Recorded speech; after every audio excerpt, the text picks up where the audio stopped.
Alright guys, so my last video I showed you how I made these faux Labradorite cabochons, and if I can find my real one, which is here somewhere, I don't know what I did with it, but anyway, here it is. This is the real Labradorite. Okay, let me adjust my lighting. This is the real one, and these are the fake ones. Okay, these are the ones that I painted.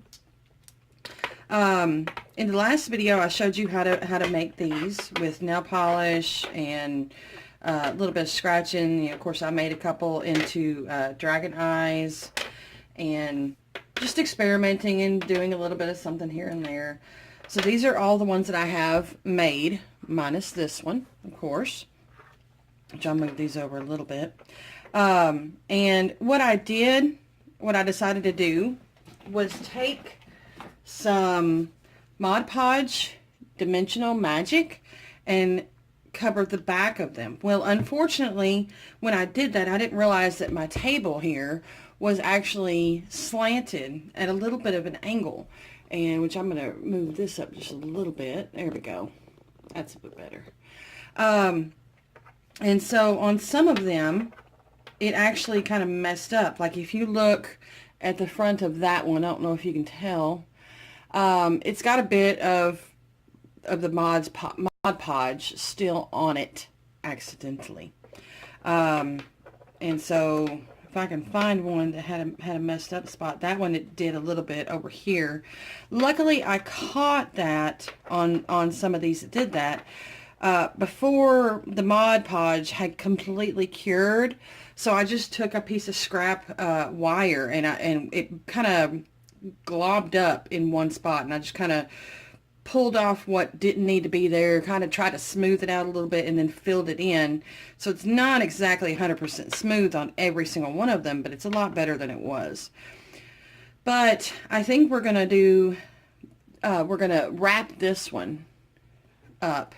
Really nice. I still have to kind of clean the front just a little bit, but there's a few little spots on the edges that it's not entirely covered with the Mod Podge, but I think that will actually be covered with the wire, so I don't think it's going to hurt. But I wanted to cover it with Mod Podge, that way the polish that's on there isn't going to be scratched off by accident. And if this little spots that's exposed, if the wire you know, scratches it off a little bit, well, that's a little bit more design that goes into your cabochon. Hey, but I wanted to start off, this is going to be a really this is going to be like a part one, I guess you could say, because I don't have enough time to do all of it today, but to show you some of the things that I will be working with. And one thing also is that when I realized what happened with the Mod Podge, all I did was I actually took my craft knife, and I very carefully, scraping away from me, was trying to get as much off of the glass as I could. And then I actually took, believe it or not, my acetone, and I took some Q-tips, and it actually got quite a bit. Now you have to kind of focus in one spot, but it actually got the Mod Podge off of the front of the cabochons. I was severely surprised that it actually did that. But be careful around the edges if you do that, please, because it can, of course, get that nail polish off. So I still have a little bit more on this one to get off, but I know this is one that happened with, and almost all of it is off. Like it's virtually gone. I have to clean it up some, but it's gone. And so I was really happy with that one, with those. So what we're going to do, I'm going to show you the tools and materials that I'll be using. And I kind of started a little bit on the project, but I haven't gotten too far because I do want to show you the style of wrap that I chose to do. But I chose that I was going to use 18 gauge copper, and what this is the natural copper color, but it does have the non-tarnish coating. So this does not need to be oxidized or LOS or anything like that. You could, I'm sure, but because it has a non-tarnish coating, it should pretty well just stay this color.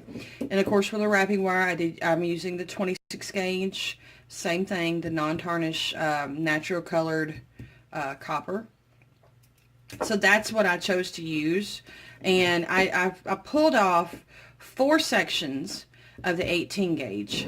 And I believe I made them, I want to say I made them about 12 inches. This is right here. This is where I've gotten started on it. And it doesn't look like a lot, but I kind of wanted to leave the sides open, if you can tell, so that you can see what's going on. But from end to end, no, I made it 17 inches. Excuse me. 4 sections of 17 inches on the 18 gauge.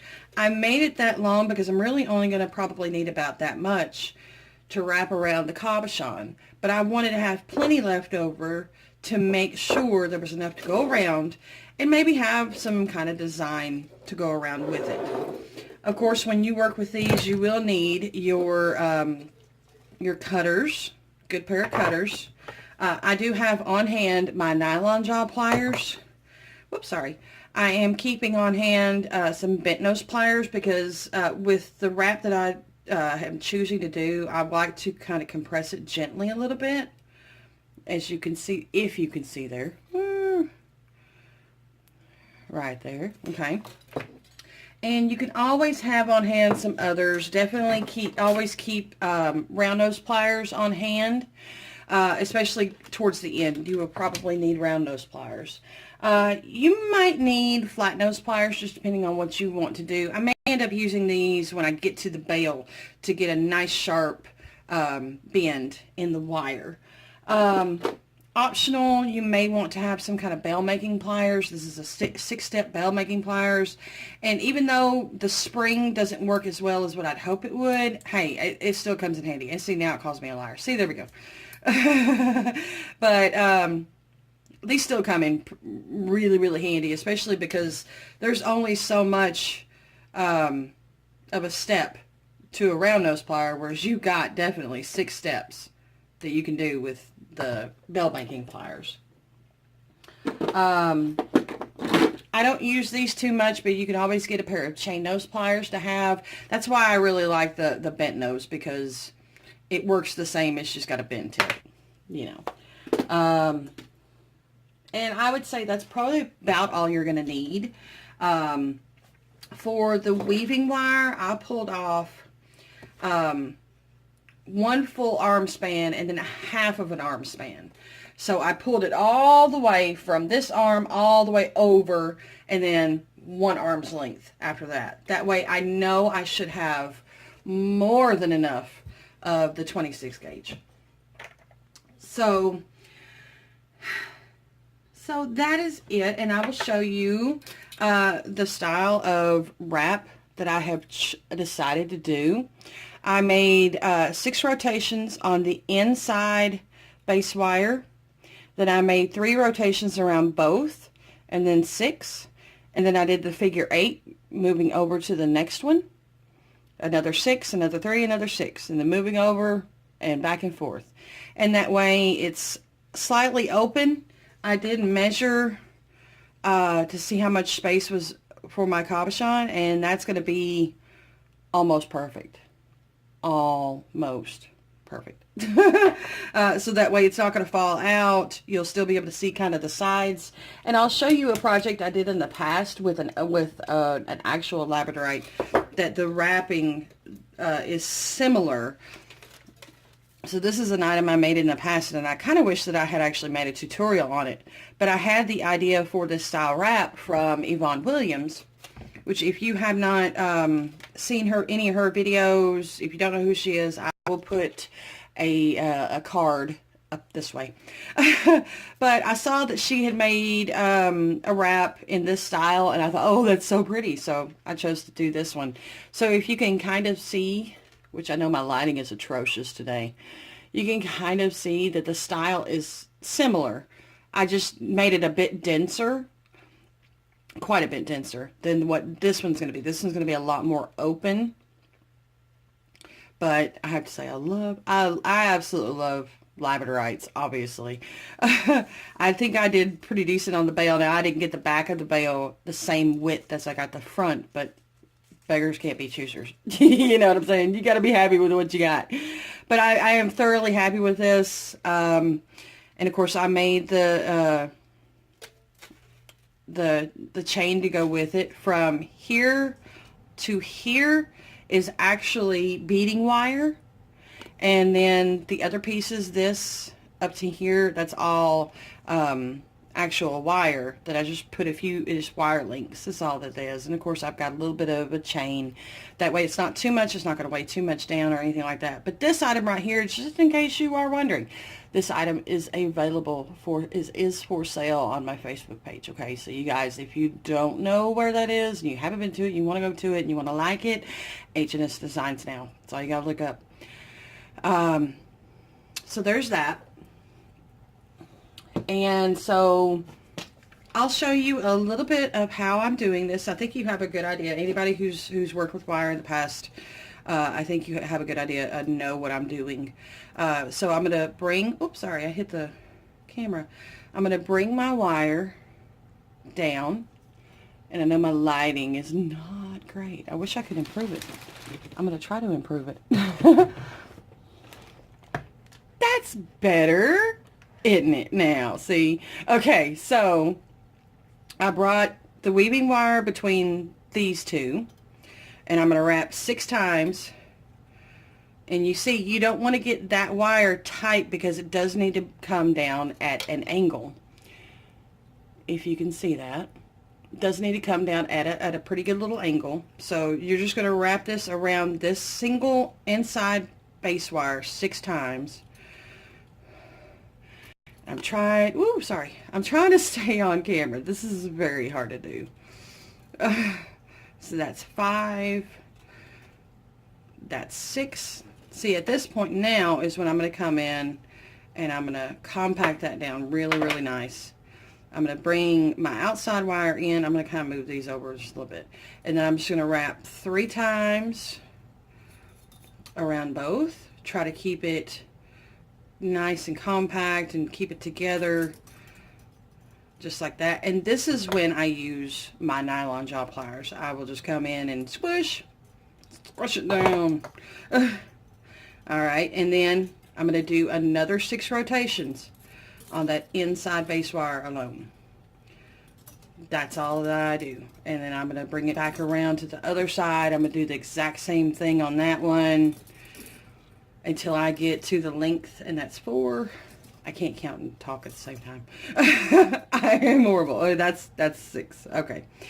And just make sure that you keep the same distance between the 2 sets of base wires, and just continue on that way. I think I'll probably just end up going to about here, and then I'll probably move this on the other side where I've already got wrapped, so that I can continue on to this side that doesn't have anything just yet. So that's going to be it for this video. If you like what you see, please hit the subscribe button and click the notification bell icon so that you can definitely get notified of the next video, where I will show the rest of how to make this faux labradorite wire wrapped cabochon. And between now and then I'm going to clean that up a bit because that looks atrocious. It's dirty. Anyway, so yeah, hit the subscribe button, hit the bell notification icon.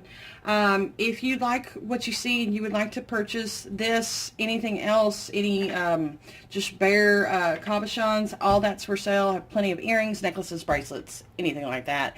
It's all for sale on my Facebook account, Facebook page, which is